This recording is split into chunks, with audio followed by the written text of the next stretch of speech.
Hi, I'm Angel Delich reporting for Bath City Beat. Today we take a tour back in time as the Crocker House Museum and Clinton Grove Cemetery hosts their annual Cemetery Walk. The Cemetery Walk is a spectacular event that brings to life the history of Mount Clemens and its residents, with many actors and reenactors portraying Mount Clemens residents of the past. In the beautiful Clinton Grove Cemetery, the Cemetery Walk vividly tells Mount Clemens history. I talked to Crocker House Director Kim Parr and many of the actors taking part in this event about many things, including the origin of the Cemetery Walk. The first one was in 2006. It took us about 4 years to convince the cemetery what an incredible event this would be, and we convinced them. In 2006 we started, and we've been doing it every year ever since.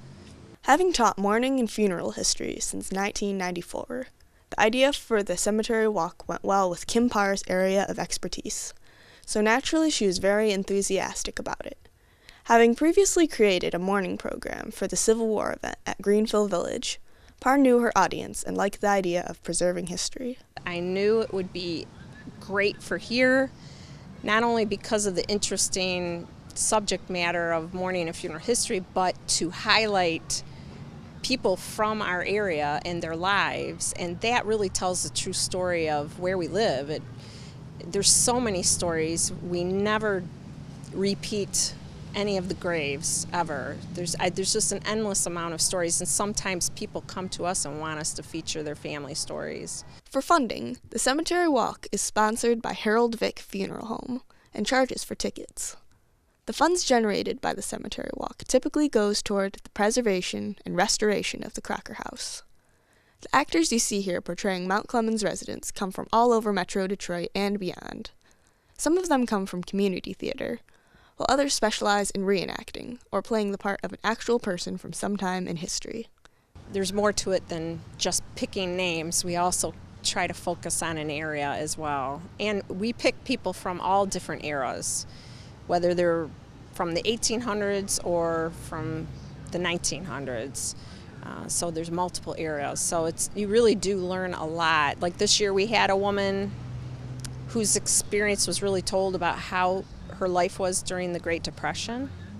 We had a World War II, we had a Civil War, so we had quite a few different eras. And that to me really tells a full story of the people from our county. I spoke to several actors here about how they prepared and got into character for these roles. I'm portraying William H. Kibble. He was at one time a citizen of Mount Clemens, and he lived here until 1920. Well, William was the manager of a popular play that was based on Uncle Tom's Cabin.